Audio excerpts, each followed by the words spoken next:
Bienvenue.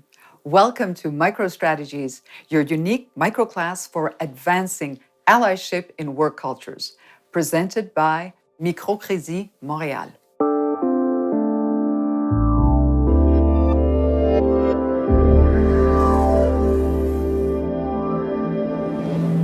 Hi, I'm Helen Fotopulos. Today, I share with you over 30 years of experience in public service. As a political and sociocultural leader in Montreal, and all I've learned in policy making, educating, creating of global networks for the development of diverse professionals. Through working with grassroots organizations to inviting people's participation in leadership and mentorship, I have learned this. Above all, in times of chaos or celebration, it is always cultures of interconnectedness that lift us. This lesson has made me a lifelong student and practitioner of allyship, an intentional, ever-evolving mindset that is a crucial vector for all of us in life, business, leadership, management, partnerships, and bluntly speaking, all development and innovation. Why?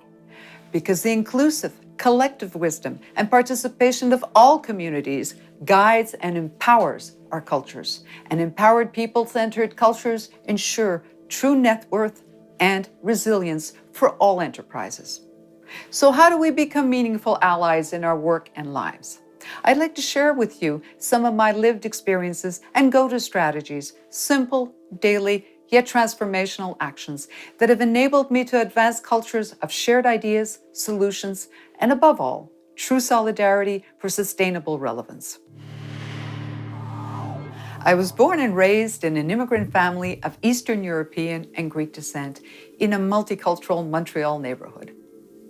My best friend Anita was of Canadian and Caribbean descent. We instinctively learned as kids to navigate our different worlds together by having each other's back. One day, while passing notes to each other in class, as kids often do, Anita got caught red-handed by the teacher and was sent to the principal's office. I heard my voice rise up in an unexpected public outburst. How could you do that? She was praising you as a good teacher, and now she's going to get expelled.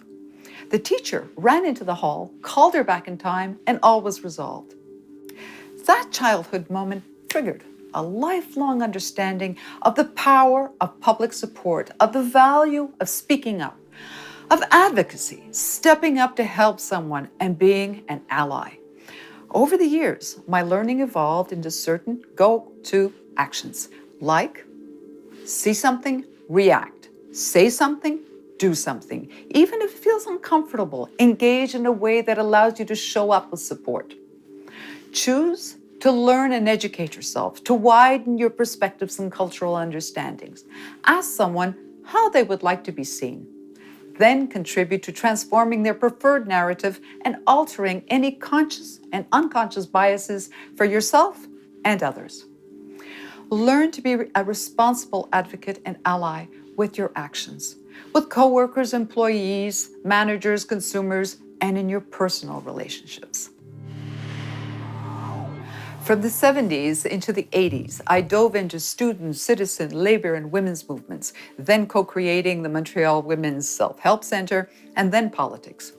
I became an educator along the way as well, asking for participation, representation, support for women's health and gender equity in our working organizations and institutions. I fast realized people were living in silos, myself included. Therefore, their issues were also being dealt with in silos, i.e. in compartments. What we needed for real change were resources and solutions that supported our unique needs, but also intersections of shared understanding that allowed us to prosper together as interconnected communities. It opened my eyes to the importance of listening, to those I understood and to those I did not, with the intention of learning. Listening has become a foundational instrument for my informed action in my work and in my life, whether in policy making, leading, team building, cultural design, and in relationships. Here's how it helped me and can perhaps help you too. Listen to understand, not prepare an opinion. You'll hear and be able to solve the heart of the matter. Listen without distraction so the speaker feels your care, your attention, your investment. Create safe spaces for inclusive listening. And above all, listen to understand intersectional and unique needs, then act. Let's explore some case studies together. Through the 90s, I went from being an attaché in the mayor's office for cultural relations to asserting influence as a two-term opposition city councillor.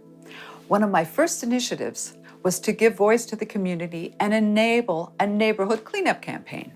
The problem was French or English was barely understood in this area. A subconscious memory of being the family translator and access bridge for my immigrant parents gave me a solution. Reaching out to the local school, I invited some parents to translate my invitations into the required Chinese, Portuguese, Greek, and Italian. The language bridge immediately facilitated access and inclusion, and an ensuing debate on cleanup issues allowed collective citizen participation and renewed learning for the city officials. The ripple effect went from teachers to parents to elders to neighbors and led to resets of perspectives, policy, and actions. As I learned in politics, inclusion of critical masses of representation and validation is crucial for implementing knowledge, skills building within teams, adapting to required system changes, and more. Facilitating accessibility is crucial to this inclusion. It cannot happen solely by intention. Tools for creating these facilities can be communication supports like diversified language outreach, translation apps across all media, physical and digital public forums for mobilizing dialogues and shared resources across networks. Safe spaces to engage everyone, those comfortable speaking in public or speaking in discretion. Create platforms that allow greater visibility, invite grassroots connection, and at all times, facilitate accessibility to implementing inclusion. And now for some more case studies. In 2001, I ascended to Montreal's executive committee and became the first mayoress of the Plateau Mont-Royal borough. This substantially widened my sphere of access to policymaking, creation, and allocation of funds, and networks of influence. It allowed me to embark on a movement of development. By introducing the first borough-based municipal participatory budget in Canadian history, an impact on greater gender representation began through delegate curation. On a city level, initiating new requirements in the Montreal Arts Council budgets resulted in the creation of Diversité Artistique de Montréal to promote and sustain Montreal's diverse artistic communities. Regionally, with almost 400 citizen groups, we innovated a master development plan for 83 municipalities, thereby elevating the participating citizens into responsible, invested stakeholders. These intersectional milestones became Education 101 on how opportunities given to us can become transformative change agents for evolving community creation and elevation. How can we apply these insights in any workspace?